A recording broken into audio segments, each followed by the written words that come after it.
Hello friends, स्वागत है आप सभी लोगों का हमारे चैनल क्विक स्टडी में। मैं कमल बेस्ट।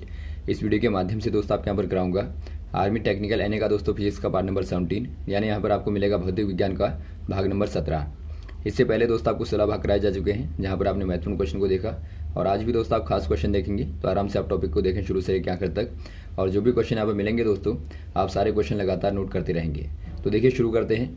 तो देखिए दोस्तों, पहला क्वेश्चन क्या देखता है आपको, संधारित्र किसी वैद्युत क्षेत्र में ऊर्जा संग्रहित करता है, इसको व्यक्त किया जाता है। यानी आपको बताना है capacitor is used to store energy in an electric field, it is defined as. दोस्तों यहाँ पर देखिए यदि आप बात करें कैपेसिटर की, तो कैपेसिटर क्या होता है दोस्तों, ये यहाँ पर एक प्रकार से आप इसको संधारित्र बोलते हैं। ये दोस्तों एक प्रकार से दो प्लेट ने कैरी करता है, जहाँ पर एक प्लेट पॉजिटिव होती है, दूसरी आपकी नेगेटिव होती है। यदि आप देखें दोस्तों, इसको आप इलेक्ट्रिक फील्ड में रख दें, इलेक्ट्रिक फील्ड में यानी कि वैद्युत क्षेत्र में आप रखें दोस्तों, तो ये क्या करता है, एनर्जी को स्टोर कर लेता है, और इसीलिए आप इसको कहते हैं संधारित्र। यदि आपको दोस्तों किसी चालक की देखनी होगी, कैपेसिटी को देखना होगा, यदि आपको दोस्तों कैपेसिटी को देखना होगा किसी कंडक्टर की, तो यहाँ पे देखिए जो आवेश होता है दोस्तों, यानी जो चार्ज होता है वो प्रोपोर्शनल होता है वोल्टेज के, यानी कि विभव के। तो यहाँ पे देखिए दोस्तों, आप प्रोपोर्शनल को हटाएंगे तो आपका Q बराबर क्या आता है, CV आता है, और C बराबर आप कहते हैं Q/V। तो यहाँ पर जो C है दोस्तों, यही आपका कैपेसिटर कहलाता है, कैपेसिटेंस कहलाता है, यानी कि धारिता कहलाती है। तो इसका मात्रक जो होता है दोस्तों फैरड होता है, आप याद रखेंगे फैरड मात्रक होता है, या फिर आप इसको दोस्तों माइक्रोफैरड या पिकोफैरड कहते हैं। तो यहाँ पर देखिए आपको ऑप्शन नंबर कौन सा हो जाएगा, ऑप्शन नंबर आपको बी वाला दिखता है, तो आप बी वाले में टिक कर देंगे। नेक्स्ट आपका देखिए दोस्तों, आयन मंडल आंशिक रूप से आयनीकृत होता है, यानी आपको बताना है ionosphere is partially ionised by. यदि आप बात करें दोस्तों आयनोस्फीयर की, आप जानते हैं यदि आप वायुमंडल को देखें दोस्तों, वायुमंडल की अलग अलग परतें होती हैं। यदि आप नीचे से ऊपर की ओर जाएंगे तो यहाँ पर आपका पहला दिखता है क्षोभ मंडल, ऊपर जाएंगे और ऊपर जाएंगे तो आपको समताप मंडल दिखता है, और ऊपर जाने पर आपको मध्य मंडल दिखता है, ऊपर दोस्तों आपको आयन मंडल, और बाहर आपको बहिर्मंडल दिखता है। तो यहाँ पर जो आपका आयन मंडल होता है दोस्तों, या फिर आप इसको कहते हैं आयनोस्फीयर। तो यहाँ पर जो गैसें होती हैं वो दोस्तों आयनिक फॉर्म में होती हैं, आयनिक फॉर्म में होती हैं, यानी कि एक प्रकार से, यानी कि वहाँ पर दोस्तों बहुत सारे फ्री इलेक्ट्रॉन पाए जाते हैं। तो यहाँ पर आपको बताना है, तो इसको कौन आयनीकृत करता है ये आपको बताना है। यूवी रेज करेंगी या एक्स रेज करेंगी या IR रेज करेंगी या रेडियो वेव करेंगी।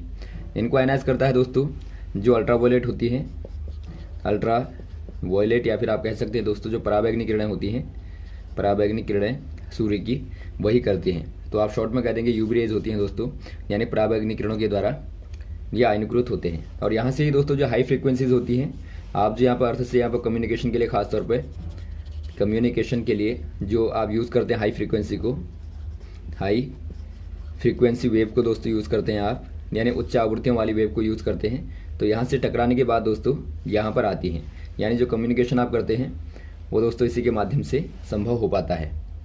तो एक क्वेश्चन भी आता है कि बताइए जो हाई फ्रिक्वेंसी वेव्स जो होती हैं, आप एग्जांपल के तौर पर रेडियो वेव्स को ले सकते हैं जो कम्युनिकेशन में यूज़ होती हैं, तो ये दोस्तों कहाँ से टकराने के बाद वापस आती हैं, तो आप कह देंगे आयनोस्फीयर से। तो यहाँ पर आपका आंसर हो जाएगा ए वाला।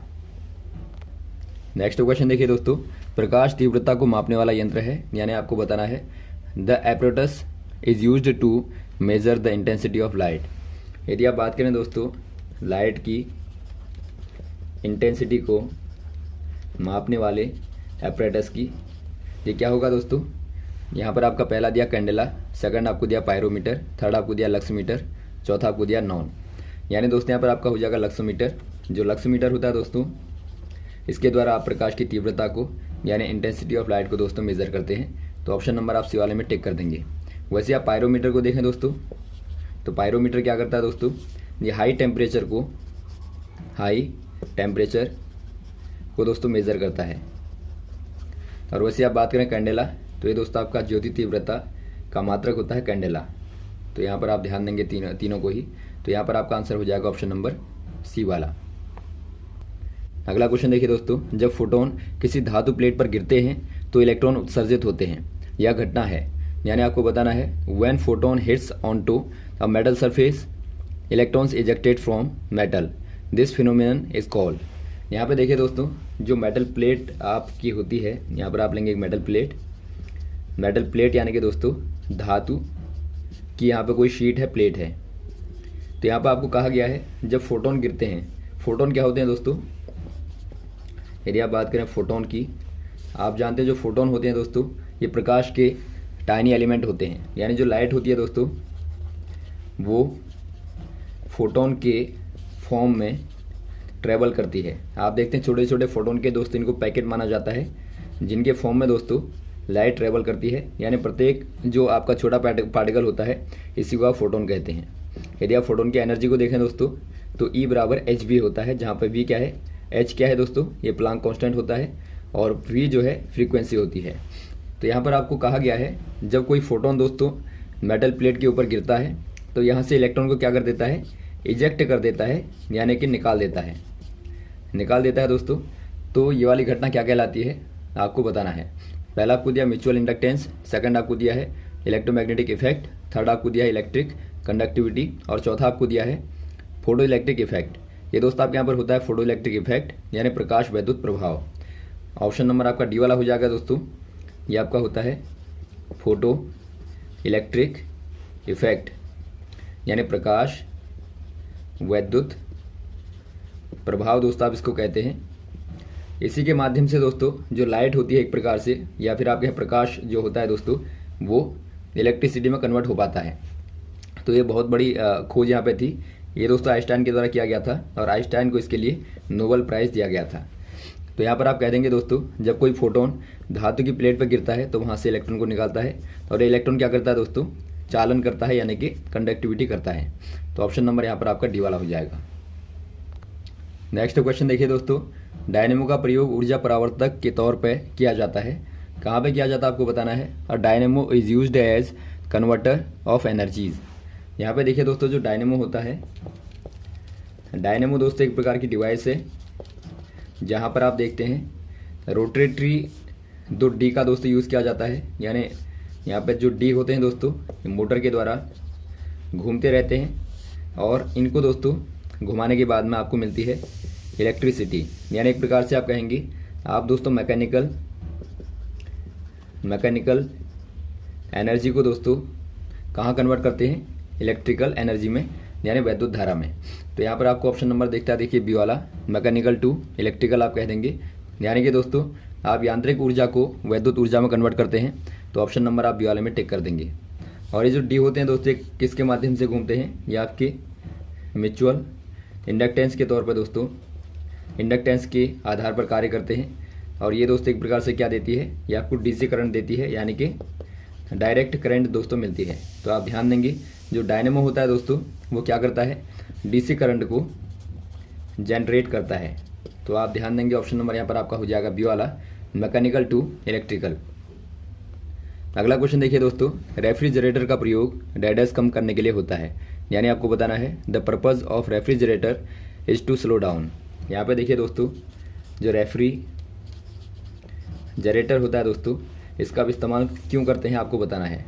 आप इसका यूज़ करते हैं दोस्तों जो आपके बैक्टीरियाज होते हैं जो खाने पर लगने वाले होते हैं, खासतौर पे जो फूड प्रोडक्ट होते हैं दोस्तों उनके ऊपर जो बैक्टीरियाज लगने वाले होते हैं उनकी स्पीड को स्लो करता है। यानी आप कह देंगे दोस्तों slow down growth of bacterias.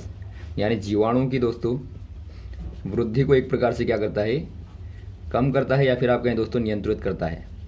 तो यहाँ पर आपको देखिए पहला वाला दिया है दोस्तों, यहाँ पर slow down growth of bacteria, तो ऑप्शन नंबर आप ए वाले में टिक कर देंगे, जीवाणुओं की वृद्धि को दोस्तों रोकता है। वैसे आप बात करें दोस्तों फ्रीज़र की, जो फ्रीज़र होता है दोस्तों, फ्रीज़र यहाँ पे जीवाणुओं को बिल्कुल रोक देता है, यानी उनकी ग्रोथ को दोस्तों कम्प्लीटली रोक देता है। यदि आपको फ्रीज़र दिया होगा तो फ्रीज़र में दोस्तों आप ऑप्शन नंबर बी वाले में टिक करेंगे। यदि आपको रेफ्रिजरेटर दिया होगा तो वहाँ पर आप कहेंगे ये दोस्तों ग्रोथ को कम करता है। नेक्स्ट क्वेश्चन देखिए दोस्तों, स्टेप डाउन ट्रांसफार्मर के लिए सत्य है। यानी आपको बताना है इन स्टेप डाउन ट्रांसफार्मर। आप जानते हैं दोस्तों जो ट्रांसफार्मर होता है, ट्रांसफार्मर ये क्या होता है दोस्तों, एक प्रकार से ये दोस्तों एसी पे कार्य करने वाला यानी कि अल्टरनेटिंग करंट पे कार्य करने वाला दोस्तों इंस्ट्रूमेंट होता है जो कि वोल्टेज को दोस्तों अप और डाउन करने के कार्य में आता है। तो आप देखते हैं यहाँ पर आपको दिया गया है, यहाँ पर जो दिया गया है ये आपको दिया गया है स्टेप डाउन वाला। ये दो प्रकार से कार्य करता है दोस्तों, स्टेप अप और स्टेप डाउन के तौर पे। तो यहाँ पर दोस्तों यदि आप बात करें स्टेप डाउन की, तो यहाँ पर आपके पास में दो कुंडलियाँ होती हैं। पहली आपकी दोस्तों प्राइमरी है और ये आपकी सेकेंडरी है। तो यहाँ पे क्या करते हैं दोस्तों, आप यदि आपको स्टेप डाउन करना है तो आप पहली वाली कुंडली में जो फेरों की संख्या होती है उसको आप बढ़ा देते हैं, यानी नंबर ऑफ टर्म्स जो होंगे दोस्तों पहली वाली कुंडली में उनको आप बढ़ा देंगे, यानी NP ग्रेटर कर देंगे दोस्तों NS से। तो यहाँ पे क्या होता है दोस्तों, जो करंट होती है निकलने वाली वो आपकी यहाँ पे IP लेस हो जाती है IS की तुलना में, यानी जो प्राइमरी होगा दोस्तों करंट प्राइमरी कुंडली में होगा वो कम होगा सेकेंडरी की तुलना में। तो ये आपका स्टेप डाउन में होता है। यदि आप स्टेप अप की बात करें दोस्तों तो इसका अपोजिट हो जाएगा, यानी वहाँ पे क्या होगा, वहाँ पे NS आप यहाँ पे NP को दोस्तों आप लेस कर देंगे NS से, यानी दोस्तों आपकी दूसरी कुंडली में फेरों की संख्या ज़्यादा हो जाएगी पहले की तुलना में। और ऐसे केस में क्या होगा दोस्तों, IP ग्रेटर हो जाएगा IS से। तो यहाँ पर आपको जो कंडीशन दी है, कंडीशन दोस्तों आपको यहाँ पे दी है C वाली, यहाँ पे NP क्या होगा दोस्तों, ग्रेटर होगा NS से, यानी नंबर ऑफ टर्म्स जो होंगे दोस्तों वो आपके प्राइमरी में ज़्यादा होंगे सेकेंडरी की तुलना में। स्टेप डाउन के केस में दोस्तों आपका ये वाला हो जाएगा। यदि आप करंट के सापेक्ष में देखें, यानी कि आप करंट के पर्पज से देखें दोस्तों, तो IP लेस होगा IS से, तो ये आप ध्यान देंगे। वैसे आपको यहाँ पर जो E दिया है दोस्तों ये आपका EMF है, यानी कि विद्युत वाहक बल है। तो EMF क्या होता है दोस्तों, यदि आप बात करें डाउन वाले के लिए, इसी वाले के लिए बात करें, तो EMF EP ग्रेटर होगा दोस्तों ES से। तो यहाँ पर आप ये ध्यान देंगे। नेक्स्ट क्वेश्चन देखिए दोस्तों, पृथ्वी के ध्रुवों पर G का मान, यानी आपको बताना है the value of G at poles of earth. यदि आप दोस्तों अर्थ के पोल पे यदि G का मान देखें दोस्तों, जो G होता है यानी आप इसको कहते हैं गुरुत्वीय त्वरण या फिर आप कहें ग्रेविटी दोस्तों। तो इसका मान क्या होगा दोस्तों, इसका मान यहाँ पर ध्रुवों पर देखिए, अर्थ जो होती है दोस्तों आप देखते हैं जो पृथ्वी होती है ध्रुवों पर कैसी होती है दोस्तों, चपटी होती है या फिर आप कहें फ्लैट होती है। तो फ्लैट होने के कारण ही दोस्तों यहाँ पे G का मान मैक्सिमम होता है, यानी आप कहेंगे दोस्तों अधिकतम होता है। यानी आप बात करें दोस्तों पृथ्वी के अन्य भागों की, तो यहाँ पर जो ध्रुवों पर होता है यानी पोल पर होता है वो क्या होता है, अधिक होता है, या फिर आप कहें दोस्तों मोर होता है। तो ऑप्शन नंबर आपका ए वाला दिखता है आपका मोर, या फिर आप कहें दोस्तों अधिक होता है। तो ऑप्शन नंबर ए वाले में आप टिक कर देंगे। अगला क्वेश्चन देखिए दोस्तों, किसी विद्युत धारित चालक की ऊष्मा डैश से बढ़ती है, यानी आपको बताना है heat of a current carrying conductor is increased with. यहाँ पे देखिए दोस्तों, यानी दोस्तों यहाँ पर आपके पास में क्या है, यहाँ पर आपके पास में कोई करंट कैरिंग कंडक्टर है, यानी करंट को दोस्तों कैरी करने वाला कोई चालक आपके पास में है। तो यहाँ पर आपको बताना है इसकी ऊष्मा जो होती है, यानी जो हीट होगी दोस्तों ये कब बढ़ेगी आपको बताना है। यदि आप दोस्तों यहाँ पे देखिए आपको दिया है इंक्रीजिंग रेजिस्टेंस या डिक्रीजिंग रेजिस्टेंस। यदि आप दोस्तों यहाँ पे प्रतिरोध को बढ़ा दें, यानी आप यहाँ पे इंक्रीज कर दें इंक्रीजिंग रेजिस्टेंस, यानी प्रतिरोध को दोस्तों आप बढ़ा दें, तो यहाँ पर जो हीट होगी दोस्तों वो बढ़ जाएगी। यहाँ पर यदि आप देखें कंडक्टर की जो हीट होती है, यदि आप यहाँ पे बात करें करंट कैरिंग कंडक्टर की हीट दोस्तों, यानी heat of current carrying conductor equal to होता है दोस्तों H बराबर I² RT, जहाँ पे T यहाँ पे टाइम है, R यहाँ पर रेजिस्टेंस है और I दोस्तों क्या है, करंट है, यानी कि जो फ्लो करंट होगी दोस्तों उसका मान I है। तो यहाँ पर आप देखते हैं दोस्तों H क्या है, डायरेक्टली प्रोपोर्शनल है R के, यानी कि प्रतिरोध के दोस्तों अनुक्रमानुपाती होती है, यानी आप प्रतिरोध जितना बढ़ाएंगे उतना ही दोस्तों यहाँ पे हीट भी कंडक्टर की बढ़ती रहेगी। तो यहाँ पे ऑप्शन नंबर पहला ही वाला हो जाएगा इंक्रीजिंग रेजिस्टेंस, यानी प्रतिरोध को दोस्तों बढ़ाने पर। और आप इसको दोस्तों आराम से देख सकते हैं, जो आपके हीटर के तार होते हैं वहाँ पर भी आप देख सकते हैं, उनका दोस्तों क्या होता है, हाई रेजिस्टेंस होता है, यानी कि उच्च प्रतिरोध होता है दोस्तों, और इसीलिए क्या करते हैं वो इतनी ज़्यादा हीट को कंज्यूम करते हैं। तो यहाँ पर आप टिक कर देंगे ऑप्शन नंबर ए वाले में, इंक्रीजिंग रेजिस्टेंस में। अगला क्वेश्चन देखिए दोस्तों, लोलक घड़ियाँ गर्मियों में डैश हो जाती हैं, यानी आपको बताना है pendulum clocks become dash in summer. यदि आप बात करें दोस्तों पेंडुलम क्लॉक की, यानी आप बात करें लोलक घड़ियों की। लोलक घड़ियाँ होती क्या है पहले तो आपको मालूम होना चाहिए। ये दोस्तों आपने देखा होगा जो घड़ियाँ एक प्रकार से लोलक के द्वारा चलने वाली होती हैं। यहाँ पर आप देखते हैं लगातार दोस्तों लोलक क्या करता रहता है, नीचे हिलता रहता है। आपने देखा होगा यहाँ पर इस प्रकार से घूमता रहता है पेंडुलम। तो यहाँ पर आपको बताना है, यदि आप ऐसी घड़ियों की बात करें समर में, समर यानी कि दोस्तों गर्मियों में बात करें तो यहाँ पर आपको बताना है इनकी दोस्तों रफ्तार में क्या प्रभाव पड़ता है, आपको बताना है। यहाँ पर आपको दिया है स्लो या फास्ट या स्टॉप या नो चेंज। ये दोस्तों यहाँ पर देखिए सामान्य दिनों की तुलना में समर में दोस्तों यहाँ पर स्लो हो जाती हैं, यानी कि धीमी हो जाती हैं। इसका रीज़न क्या होता है दोस्तों, आपको मालूम होगा जो पेंडुलम का टाइम पीरियड होता है, यानी जो आवर्तकाल होता है दोस्तों, टी बराबर क्या होता है 2π√L/G होता है। यानी कि यहाँ पर आप देखते हैं जो टाइम पीरियड होता है दोस्तों वो ख़ास तौर पे पेंडुलम की लंबाई पे डिपेंड करता है।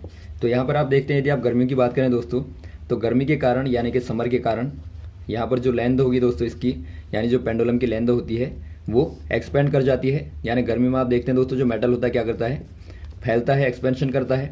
तो एक्सपेंड होने के कारण दोस्तों जो लेंथ एल होती है वो दोस्तों इंक्रीज़ हो जाती है, क्योंकि आप जानते हैं टेम्परेचर के दोस्तों लेंथ क्या होती है, प्रोपोर्शनल होती है। आप जितना टेम्परेचर बढ़ाएंगे उतना ही दोस्तों लेंथ बढ़ेगी।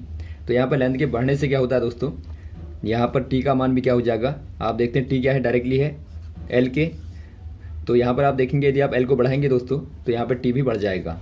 और यदि आपका टाइम पीरियड बढ़ेगा दोस्तों, तो टाइम पीरियड बढ़ने का मतलब है चक्कर लगाने में आपको ज़्यादा टाइम लगेगा। यानी जो पेंडुलम होगा दोस्तों वो पहले की तुलना में ज़्यादा टाइम लेगा चक्कर को लगाने में। यानी यहाँ पे क्या हो जाएगा दोस्तों, ये आपका एक प्रकार से स्लो हो जाएगा। तो ये आप ध्यान देंगे। यदि आप बात करें गर्मियों की दोस्तों, तो यहाँ पर ये आपका स्लो हो जाएगा यानी धीमा हो जाएगा। तो यहाँ पर आप ऑप्शन नंबर टिक कर देंगे ए वाले में, ये दोस्तों आपका सामान्य दिनों की तुलना में धीमा हो जाएगा। तो यहाँ तक दोस्तों आप क्वेश्चन को तैयार कर लें और लगातार आपको क्वेश्चन बताते रहेंगे, हमारे साथ भी बने रहेगा। और यदि आपको वीडियो पसंद आता है दोस्तों तो आप ज़रूर लाइक करें, शेयर करें ताकि अधिक से अधिक लोगों तक पहुँचे। Okay, thanks. जय हिंद, जय भारत।